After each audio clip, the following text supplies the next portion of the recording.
नमस्कार, मी अलका किरपाडे. आजचा 15वा अध्याय सुरू करते आहे. श्री गणेशाय नमः, श्री महाकालाय नमः. अधिक मास. मागील अध्यायात मणिग्रीवाने उग्रदेवाला सांगितले की मी माझी कथा पुढील अध्यायी सांगतो, ती कथा ऐकावी. या उग्रदेवा ब्राह्मणा एक चमत्कारपूर नावाचे लोकांचे माहेरघर असे उत्तम नगर होते. तेथे मी स्वतःच्या पत्नीबरोबर नेहमी राहत असे. माझे नाव मणिग्रीव. शूद्र जातीत पवित्र होते. माझ्याजवळ पुष्कळ संपत्ती होती. मला मान पण भरपूर होता. मी रोज परोपकार करीत असे, त्यामुळे मी सर्व लोकांत प्रिय होतो. परंतु दैवयोगाने माझी बुद्धी फिरली, माझी बुद्धी नष्ट झाली आणि माझा रोजचा धर्म मी सोडला आणि हाहाकार केला. दुसऱ्याच्या बायकांनी बळजबरीने आणून भोगू लागलो आणि निरनिळ्या मद्याचे म्हणजे दारूचे सेवन करू लागलो. साहसी कर्म करू लागलो. मारहाण करू लागलो. माझ्या मनाचे धैर्य निर्माण झाले. मग मी अजून धैर्यवान होऊन खूप हे करू लागलो, हिंसा करू लागलो. त्यामुळे हिंसा चोरी करू लागलो. लोकांना आश्चर्य वाटले. सर्वश्रेष्ठ लोक ते माझ्या कर्मामुळे त्रासून गेले. माझी धर्मपत्नी तिने मला पुष्कळ उपदेश केला, चांगल्या गोष्टी सांगितल्या, पण ते मी काही ऐकले नाही. ती अबला होती, त्यामुळे मी ती जास्त काही करू शकणार. मी तसाच वागू लागलो जसा मला वाटायचं. गावातल्या लोकांनी अतिशय त्रासामुळे मला हाकलून दिले. माझे सर्व जवळची संपत्ती माझ्या त्या राजांनी गृहदळ राजाने माझ्या बळजबरीने घर राज्य सर्व लुटून नेले. जे काही थोडेसे धन राहिले होते सर्व आप्त बंधू यांनी हिसकावले आणि सर्वांनी मला तिरस्कार करून गावाबाहेर काढले. पण माझी ही धर्मपत्नी पतिव्रता, तिला फक्त माझी चिंता होती. त्या आपल्या आईवडिलांना सोडून ती माझ्याबरोबर आली. तेव्हापासून मी या घोर वनात राहते. सगळ्यांनी त्याग केला, पण माझ्या पत्नीने माझा त्याग केला. ती माझ्यासोबत वनात आली. मी अनेक जीवाचा संहार केला, अनेक जीवांना मारले आणि आपले पोटे भरून टाकले. मी अत्यंत दुष्ट पापी आणि माझ्यासारखा दुसरा कोणीच नाही. तेव्हापासून मी दुःख भोगत आहे. म्हणून मला अनुग्रह करावा. माझे काही पूर्वपुण्य होते म्हणून आपले चरण मला दिसले. आता माझ्यावर स्त्रीसहित तुम्हाला शरण आलो आहे. आपण माझ्यावर दया करावी, कारण आपण दयाळू आहात. शरणागतांना अभयांचा आशीर्वाद देणारे आहात. आपण दयाळू आहात. माझे दुःख लवकर निवारण व्हावे, त्यामुळे माझे संपूर्ण दारिद्र्य निरसून जाईल व मला पुन्हा माझे विपुल वैभव प्राप्त होईल. मी सुखाने पुढचे आयुष्य जगेन. आपण मला असा काही उद्देश करावा व मला कृतार्थ करावे. अशी त्या शूद्राची वाणी ऐकून, शूद्र मणिग्रीवाची वाणी ऐकून उग्रदेव म्हणाले की हे मणिग्रीवा, भाग्यवंत, तू ज्या वनात जाणे कठीण अशा ठिकाणी तुम्ही माझा सत्कार केला, आदर केला, त्यामुळे तुम्ही कृत्य झाला. त्यामुळे तुझ्या स्त्रीसह तुझे कल्याणच होईल व ही या पुढे येणाऱ्या कल्याणाची सूचना आहे. इतक्या निर्जन वनात तू माझी सेवा केली, मला तहानभूक माझी शांत केली. हे आहे म्हणजे खूपच भाग्याची गोष्ट आहे आणि तुमचे याच्यातून कल्याण होणार हे निश्चित. हे चिन्ह मला दिसत आहे. मी माझ्या मनातले दारिद्र्य तुझे कसे नष्ट करा हे मी तुला सांगतो आहे. तुला पुन्हा तीर्थ, व्रत, दानाशिवाय वैभव कसे प्राप्त होईल. म्हणजे तू आता एवढ्या घोर अरण्यात आहे, तुला दान जमणार नाही, तुला व्रत जमणार नाही, तुला वैकल्य जमणार, पण याच्याशिवाय तुला सगळं विपुल धन, संपत्ती, ऐश्वर्य कसं प्राप्त हे मी तुला सांगतो. लक्ष देऊन आहे. आता तिसरा मास जो येईल, इथून आता तिसरा मास जो येईल तो पुरुषोत्तम मास असेल. त्या मासात मी सांगतो कसे आचरण करावे.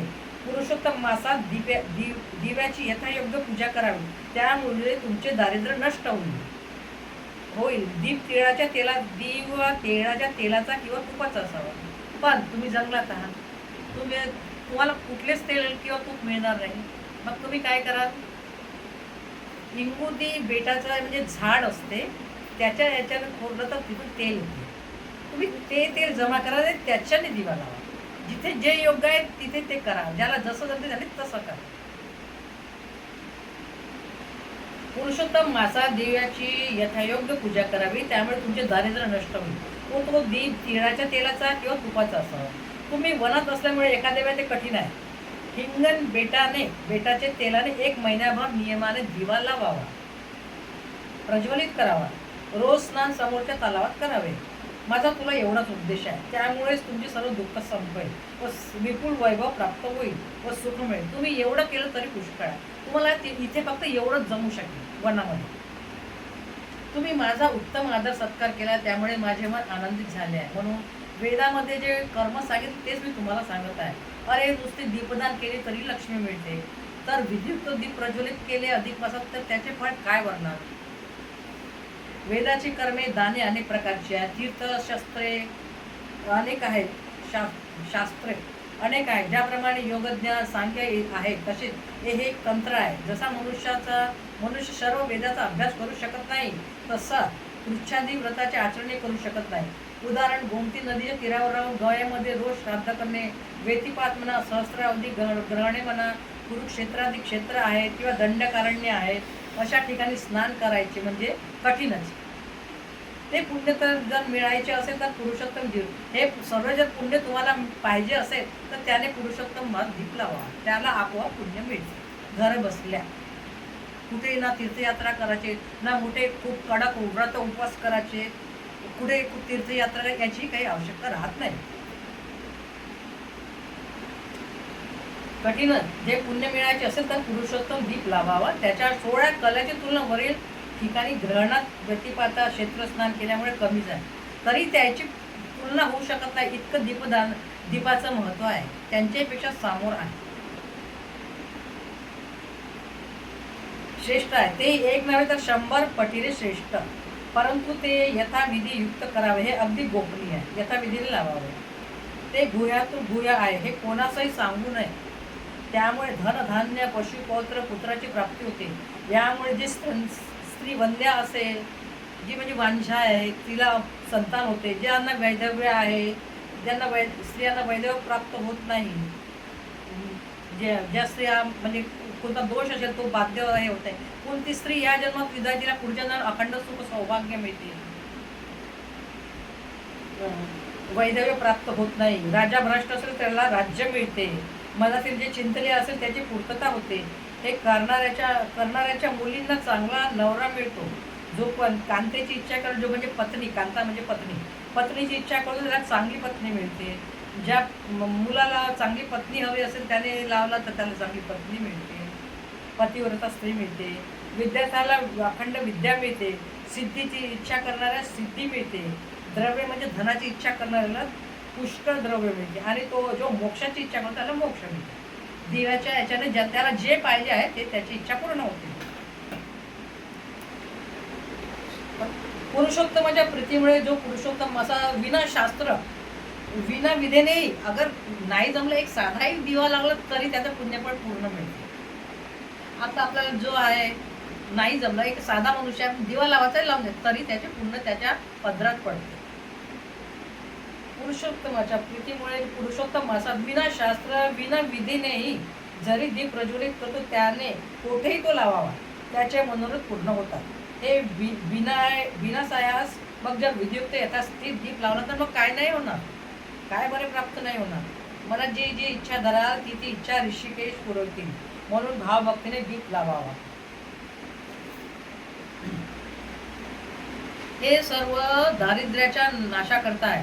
तुला मी हे दिव्य साधन सांगितलेले आहे. याच्या आचरणामुळे तुला त्वरित तुझे वैभव प्राप्त होईल. आणि तुम्ही माझी सेवा केली त्यामुळे मणिग्रीवा मी संतुष्ट झालो. आता मला निरोप द्यावा, तुमचे सदा कल्याण असो. असे म्हणून त्या उग्रदेव ब्राह्मणाने हरीचे स्मरण केले आणि प्रयागास यात्रेसाठी निघाले. तेव्हा निरोप देण्यासाठी मणिग्रीव त्याची भार्या दोघेही काही दूरपर्यंत प्रेमाने त्यांच्या बरोबर चालत गेले. तेथे त्यांनी उग्रदेवाच्या पायाला नमन केले आणि ते परत आश्रमात आले. प्रयागास निघून गेल्यावर त्यांची इच्छा त्यांनी पूर्ण झाली. इकडे दोघेही अंतःकरणात पुरुषोत्तम मासाला स्मरून ब्राह्मणाला सांगितलेले ती गोष्ट लक्षात ठेवून अधिक मासाची वाट पाहत होते व आपली नित्यकर्मे करत होते. 2 महिने संपले आणि पुरुषोत्तम मास आला. तो जो पुरुषोत्तम मास साक्षात पुरुषोत्तमाला आवडता आहे, तेव्हा सद्गुरूचे स्मरण करून त्यांनी जो विधी सांगितला होता त्या विधियुक्त पद्धतीने त्यांनी आचरण करण्यास सुरुवात केली. तळ्यात जाऊन प्रातःकाळी थंड पाण्याने स्नान करत होते. इंगुदीच्या शुद्ध तेलाने एक भावाने दीप प्रज्वलित करत होते. असे त्यांनी पूर्ण महिनाभर केले. उग्रदेवाच्या कृपाप्रसादाने त्यांच्या मनातील मलिनता तर दूर पडून गेली. त्यावर दीपाचा प्रभाव पडला व तेही दोघं पवित्र झाले. त्यांच्या अंतःकरणात शांती निर्माण झाली आणि ते शांती येतात त्यांचे दुःख दूर पडून गेले. विषय प्रीतीहून त्यांचे लक्ष दूर झाले आणि ते पुरुषोत्तमाच्या कडे ओढले गेले. दोघे आनंदात घन झाले आणि असे काही दिवस राहून ते दोघेही निधन पावले. ते स्वर्गात गेले. तेथे त्यांना स्वर्गीचे भोग भोगले आणि पुढे उग्रदेवाच्या प्रसादामुळे त्यांना उत्तम जन्म मिळाला. तू पूर्वजन्मीचा मणिग्रीव, तू आता राजा झाला आहेस. आज तू चित्रबाहू राजा आहेस. मृग हिंसक दुःखबा आहे म्हणजे शिकार करणे. त्याच्या जन्मी जी तुझी नारी होती गुणवंती, ती आज चंद्रकला आहे. मागच्या जन्मी तिने पतिव्रता धर्म केला होता म्हणून तुझ्या बरोबर ती तुझी अर्धांगिनी झाली. ज्या स्त्रिया पतिव्रता असतात त्यांच्या पतीच्या पुण्याच्या अर्धा भागाच्या भागीदाराणी होतात व सर्व शास्त्रात सिद्धांत आहे तोच अनुभव इथे आला. पूर्वी जन्मात अधिक मासामध्ये इंबुदी तेलांचे दीप लावला व त्या पुण्यामुळे तुला हे अकंटक राज्य प्राप्त झाले आहे आणि त्याच्याच पुण्यामुळे तुला संपूर्ण वैभव मिळाले. तशीच पतिव्रता सोजवळ स्त्री लाभली. हे राजा, तुम्हाला प्रश्न केला होतास मी तुझी की मला अखंड विपुल लक्ष्मी कशी प्राप्त झाली, हे अकंटक राज्य कसे मिळाले व माझी जी पत्नी निर्मळ पतिव्रता कोणत्या पुण्याईने मला मिळाली, हे त्याचे उत्तर आहे. आता मी स्वस्थानाप्रती जातो, तुझे कल्याण होईल. असे बोलून मुनी तिथून निघून गेले. तो चित्रबाहू राया राजेश्वर अत्यंत अनंत पृथ्वीवरचे सुखे भोगून संतती संपत्तीची भरभराट करून स्वस्त्रीसह मुक्त झाला. जेथून पुनर्जन्म नाही अशी सायुज्यमुक्ती त्यांना मिळाली.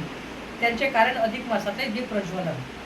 ज्या स्त्रिया किंवा जे पुरुष अधिक मासात रोज स्नान किंवा उपोषण यथाविधीने करतात त्यांना गर्भयातना नाही, पुनर्जन्म नाही आणि जे लोक ही कथा ऐकतात वाचतात ते याच पदाचे अधिकारी आहेत, मानकरी होतील. असेच हरीचे भाषण ऐकून पुन्हा लक्ष्मीने प्रश्न केला, हे अजून काही कथा सांगा. ज्या पुढील कथा रसाळ आहे. या पुढच्या अध्याय इथे अधिक मास 15वा अध्याय समाप्त.